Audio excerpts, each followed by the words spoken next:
이번 영상에서는 고용 산재보험 보수총액 신고서를 작성해 보도록 하겠습니다.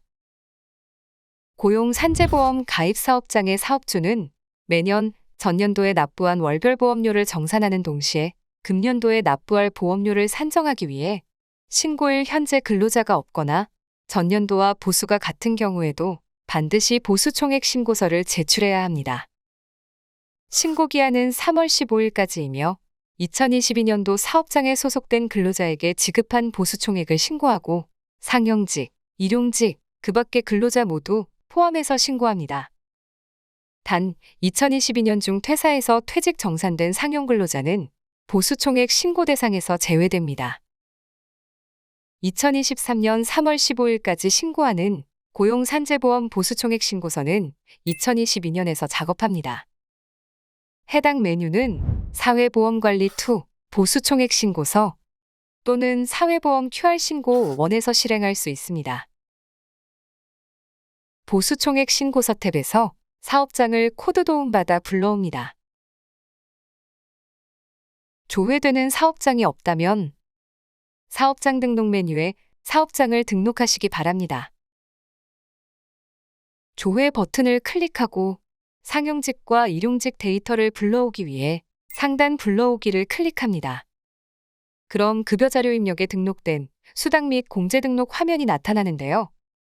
불러오기를 하면 보수총액 항목에서 여로 선택한 과세 감면분과 비과세 중 과세 감면분에 해당하는 금액을 집계해서 반영합니다. 그리고 하단에 상용직 퇴사자 포함 불러오기 여부도 설정합니다. 앞서 설명드렸듯이 퇴직 정산된 상용 근로자는 보수총액 신고 대상에서 제외된다고 했는데요. 따라서 해당 옵션 값은 기본적으로 퇴사자 제외로 체크되어 2020년 1월 16일 이후 퇴사한 사원은 불러오지 않지만 만약 근로복지공단에 퇴직 정산 신고를 하지 않은 퇴사자가 있다면 퇴사자 제외를 체크 해제하고 데이터를 불러오시기 바랍니다. 확인을 누르면 상용직과 일용직 데이터가 불러옵니다. 먼저 보수총액 신고서 상단에 반영된 상용근로자의 연간 보수총액 내역을 보도록 하겠습니다. 고용산재보험 보수총액 신고서는 근로자만 신고하므로 사원 등록에 등록된 상용직 사원들을 불러올 땐 대표자를 제외하고 불러오는데요. 법인 대표이사를 포함하여 대표자가 불러와졌다면 사원 등록을 확인합니다.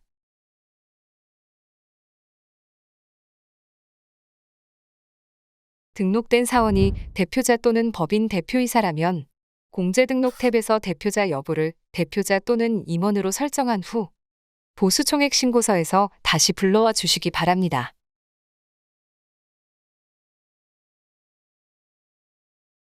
보험료 부과 구분은 산재보험료 또는 고용보험료 중 일부 보험료 부과가 제외되는 근로자인 경우 코드 도움받아 알맞은 항목을 선택합니다. 그리고 2022년도에 건설 벌목업 등 자진신고 사업장과 보수총액 신고 대상 사업장에 함께 근무한 이력이 있는 경우 산재건설 벌목업 근무 이력자에 숫자 1을 입력해 동그라미 표시합니다. 산재보험과 고용보험의 연간 보수총액에는 급여자료 입력에 입력된 근로자별 연간 보수총액이 반영되는데요.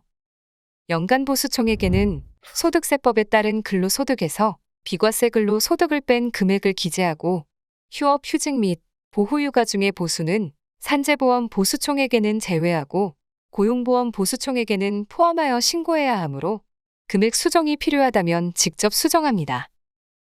또한 건설 벌목업 근무 이력자에 체크한 사원의 경우 건설 현장 등 자진신고 사업장으로 신고할 보수를 제외하고 신고합니다. 2022년 보수총액 신고서에서는 고용보험 요율 변경으로 인해 1월에서 6월, 7월에서 12월에 보수를 구분하여 작성됩니다. 그리고 산재보험 또는 고용보험 중 한 부분에만 금액이 불러와졌다면 사원 등록, 공제 등록 탭에 고용보험 적용 여부, 산재보험 적용 여부가 불호되어 있는지 확인합니다. 해당 항목을 수정했다면 보수총액 신고서 탭에서 다시 불러옵니다. 다음으로 일용근로자 및 그 밖의 근로자의 연간 보수총액 내역을 보도록 하겠습니다. 일용근로자 및 그 밖의 근로자의 연간 보수 총액은 상용근로자처럼 근로자별로 신고하는 것이 아닌 전체 합계액으로 신고합니다. 프로그램에서 일용근로자 보수 총액에 산재보험, 고용보험의 금액이 반영되는 기준은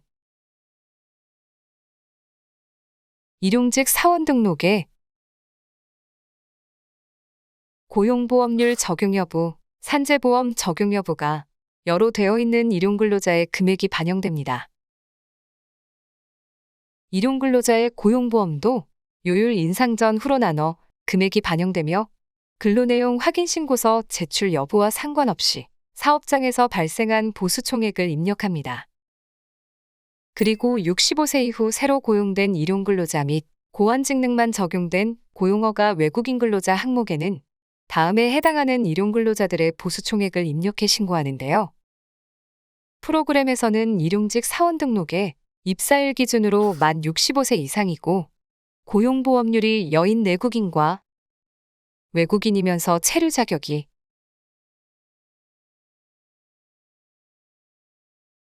H2 방문 취업 또는 2구 비전문 취업으로 등록된 일용근로자의 보수 총액이 불러옵니다.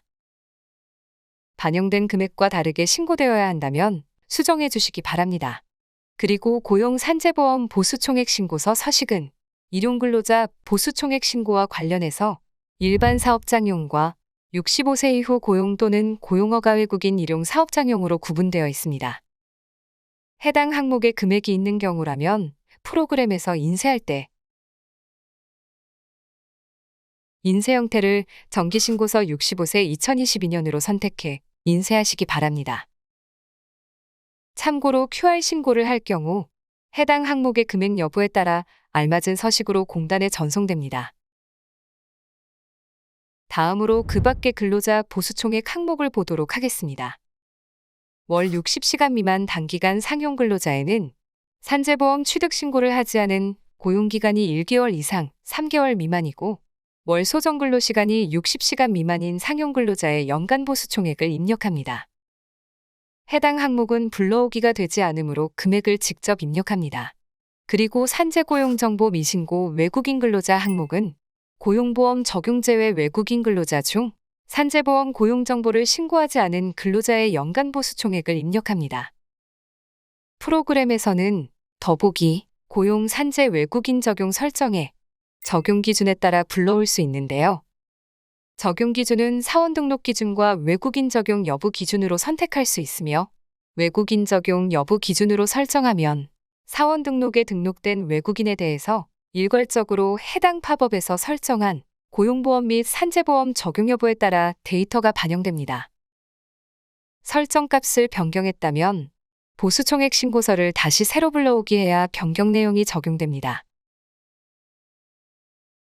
매월 말일 일용근로자와 그 밖의 근로자 수에는 일용근로자 및 그 밖의 근로자 보수를 기재한 경우 그 근로자의 수를 매월 말일 현재 기준으로 입력하며 상용근로자 수는 포함하지 않습니다.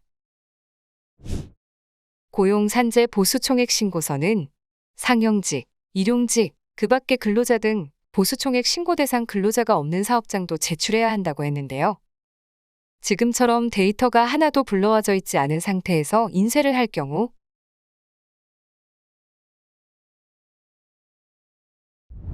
4번 항목에 자동으로 체크 표시됩니다. 다음으로 더보기에서 신고서 작성과 관련된 버튼을 보도록 하겠습니다.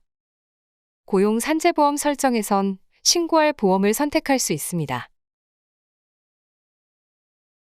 선택한 보험에 따라 서식에 해당 항목이 체크됩니다.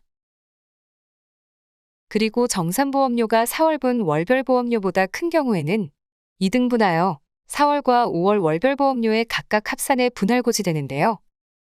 분납이 아닌 일시납을 원한다면 정산보험료 일시납 신청을 체크합니다. 산재보험 변경에선 2022년도 중 산재보험 업종이 변경되었거나 고용보험 직능요율이 변경된 사업장인 경우 작성합니다. 관합보험료 충당 신청은 정산 결과 발생한 관합보험료를 앞으로 낼 보험료에서 충당을 원하는 경우 선납충당에 체크하고 반환을 원한다면 반환을 체크한 후 반환 계좌 정보를 입력합니다. 신고서를 모두 작성했다면 프로그램을 이용해 공단으로 QR 신고를 할 수 있는데요. 공단 마감 및 신고를 하기 전 해야 할 작업을 먼저 알아보도록 하겠습니다. 상단 작성자 정보를 클릭해 신고 작성자 정보가 입력되어 있는지 확인합니다. 해당 항목은 직접 입력하거나 회사 등록 새로 불러오기 버튼을 클릭해서 회사 등록에 등록된 정보를 불러와 반영할 수 있습니다. 다음으로 회사인감이 인쇄되도록 설정해야 합니다. 회사인감은 회사 등록 메뉴 기본사항 탭 하단에 있는 회사인감 도장 등록에 등록합니다. 등록을 완료했다면 저장하고 고용 산재보험 보수총액 신고서 메뉴에서 인쇄를 눌러 출력 설정에 있는 회사인감 도장 인쇄 항목을 체크합니다. 그리고 설정값 저장을 눌러 수정사항을 저장합니다. 사전 작업을 했다면 상단 공단 마감 버튼을 눌러 마감합니다. 마감이 완료되었다면 공단 신고 버튼을 클릭해 신고서를 전송하는데요. 하단의 신고서 전송 버튼을 클릭하면 근로복지공단으로 신고 접수가 되므로 반드시 신고하는 경우에만 신고서 전송 버튼을 클릭하시기 바랍니다. 전송이 완료된 신고서는 사회보험 접수 현황 버튼을 클릭해 신고 상황을 확인할 수 있습니다. 다음으로 예술인 고용보험 보수총액 신고서를 작성해 보도록 하겠습니다. 예술인의 경우에도 근로자와 동일하게 매년 보수총액 신고서를 통해 실제 소득을 기준으로 고용보험료를 정산합니다. 2022년에 지급한 보수총액을 3월 15일까지 신고해서 정산 결과를 4월분 월별 보험료에 합산 고지합니다. 예술인을 사용하는 사업장은 근로자 또는 특수형태 근로종사자를 사용하는 사업장의 관리번호와 구분되는 별도의 관리번호로 신고해야 합니다. 따라서 사업장 등록에 예술인 사업장이 등록되어 있어야 하며 공통의 예술인 여부를 여로 설정합니다. 그리고 사업소득자 등록, 기타 이자 배당 소득자 등록에서 예술인 여부와 사업장 그리고 예술인 유형을 설정합니다. 보수총액 신고서 탭에서 예술인 사업장을 불러오면 파란색으로 예술인 사업장이라고 표시되며 상단 불러오기를 클릭해 사업소득자료 입력과 기타 소득자료 입력에서 예술인 소득자 데이터를 불러옵니다. 상단에는 사업소득자 등록과 기타 소득자 등록에 예술인 유형이 일반 예술인으로 설정된 데이터가 불러오는데요. 일반 예술인의 경우 예술인별로 금액이 반영되고 보험료 부과 구분이 자동으로 56번으로 반영됩니다. 예술인의 보험료를 산정하기 위한 보수는 소득세법상 사업소득과 기타 소득에서 비과세 소득, 경비를 제외한 금액으로 사업소득자료 입력, 기타 소득자료 입력에 입력된 지급총액에 예술인 경비를 차감한 금액이 연간 보수총액에 반영됩니다. 예술인의 고용보험 취득일은 불러오지 않으므로 직접 입력합니다. 단기 예술인은 단기 예술인 보수총액과 매월 노무 제공받은 단기 예술인 수의 인원이 반영됩니다. 작성이 완료된 신고서를 공단으로 신고하려면 공단 마감을 한 후 공단 신고 버튼을 클릭해 신고서 전송을 하시기 바랍니다. 마지막으로 특수형태 근로종사자의 보수총액 신고서를 작성해 보도록 하겠습니다. 특수형태 근로종사자도 보험료 정산을 위해 매년 3월 15일까지 보수총액 신고서에 전년도 월보수액을 신고합니다. 특수형태 근로종사자가 있는 사업장도 별도의 관리번호로 신고되어야 하기 때문에 사업장 등록 메뉴에 사업장을 추가 등록해야 하며 공통의 노무제공자 특고 여부를 여로 설정합니다. 그리고 사업소득자 등록, 기타 이자 배당 소득자 등록에서 노무제공자 여부, 사업장을 설정합니다.